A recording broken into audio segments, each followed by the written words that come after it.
So, having a conversation with one of my daughters last night, they are in their 20s, I had an epiphany about what is really going on in the Democratic Party right now.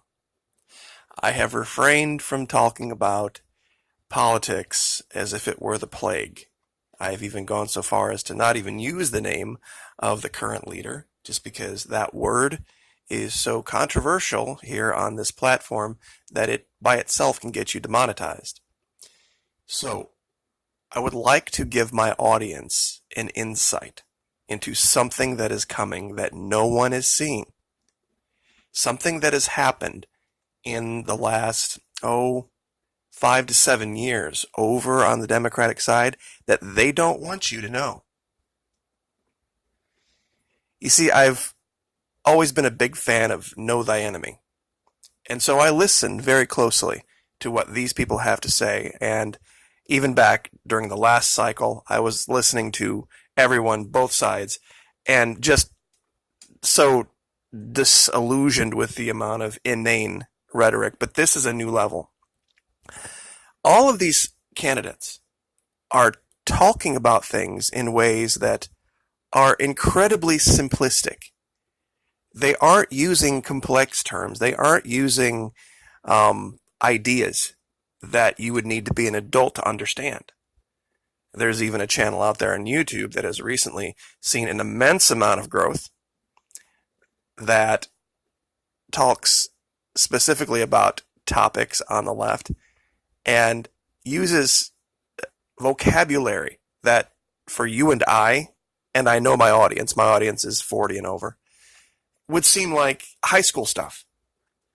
And it was just driving me nuts. I'm like, why are they talking about things so simply? Here's the problem that they don't want you to know you have, or they have, pardon me. They have lost the youth. The Democratic Party has lost the youth vote. Now, they haven't lost the youth vote to the Republicans. They've just lost them to disillusionment. They've lost them to other considerations.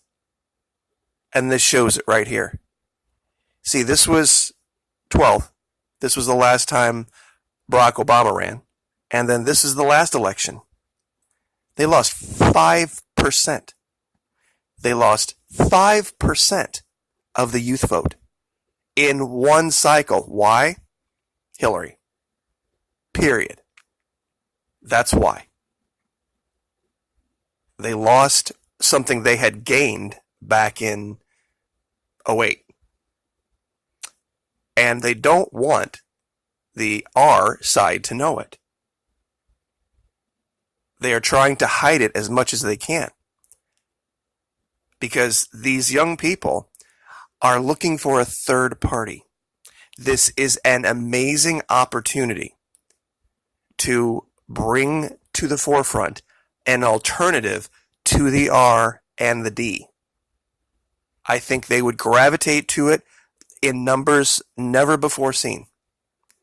Because I think they, as a group, understand more than any other group that the system we have, the RD, RD, RD, back and forth over and over again, isn't working.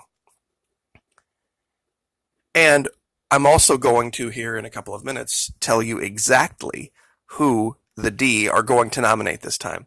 After the conversation with my daughter, I am 100% positive of who their presidential nominee is going to be. I have some dark horse picks, a few of them for the vice presidential candidate, but I'm 100% sure I know who the D are going to run this time. If you look at the things that they think are important, and you look at the groups and how they vote, the economy is going to be number one, for sure.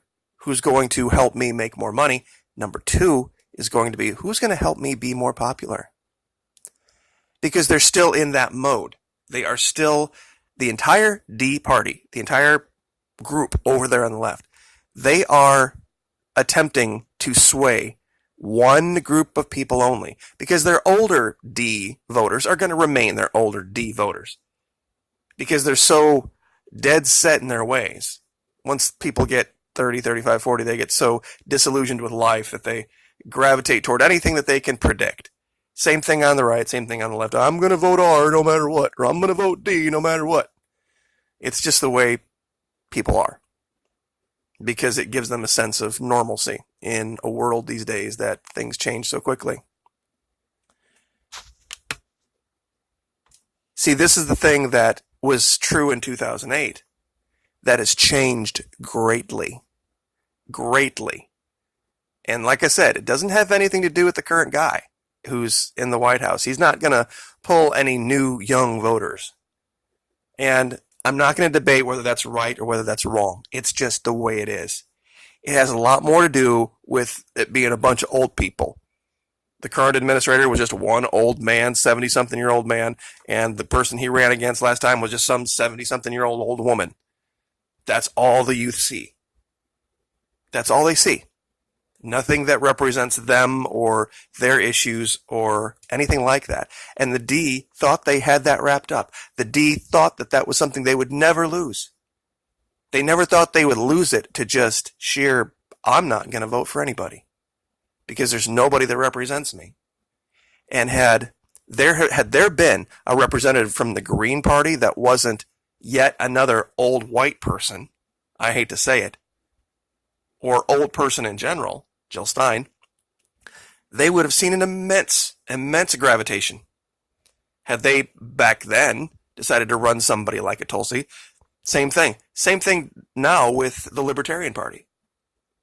That's why Adam Kokesh might actually pull a lot more people, because it's so, for people to say, look, I'm just not going to vote R or D anymore. I'm either not going to vote or I'm not going to, or if there's a third party, maybe I'll think about it, but I'm never going to pull the lever for an R or a D no matter what they say, because they can't be trusted to follow through, because their first master is their party. And we see this every single time. Every single time they try to go for this group of people. And as far as my prediction goes, I know that this is going to probably be very controversial, but this is it. And this is why. They are going to nominate Obama 2.0, basically. Cory Booker. Now, they are, as far as vice president goes, I'm going to say as a dart at Pete Buttigieg, so that they can get both the young, the minority, and the gay vote all wrapped up in one package. Possibly Kamala Harris. Possibly Gabbard or Yang. Those are the four possible vice presidential candidates, simply because they need to get the youth vote back. But we have an opportunity. We have an opportunity now to say, you know what? We need to grab the youth with a third party option, because they're not voting D anymore, because they see the D as they see basically politics in general as run by a bunch of their grandparents' friends. Even if they would agree with everything that Bernie Sanders says, he's still an old guy. Same thing with Elizabeth Warren, and same thing with a lot of those people. They're just a bunch of old people. This guy is not. And if this guy starts talking about things like this, where kids think, hey, wow, I'm going to be okay to do my weed, and especially if they could get a gay guy in the White House with Buttigieg, they'd turn out, and you know the power of that group. You aren't allowed to say anything negative ever about anyone who is of that particular stripe. And that goes to the whole thing. It's like, if you want to know who is ruling you, look at who you're not allowed to criticize. Especially on this platform. That's for sure. So that's my official prediction, and there's a solution. And there's only one solution. If we want to take this country back from the DR criminals, we're going to have to do something we've never done before.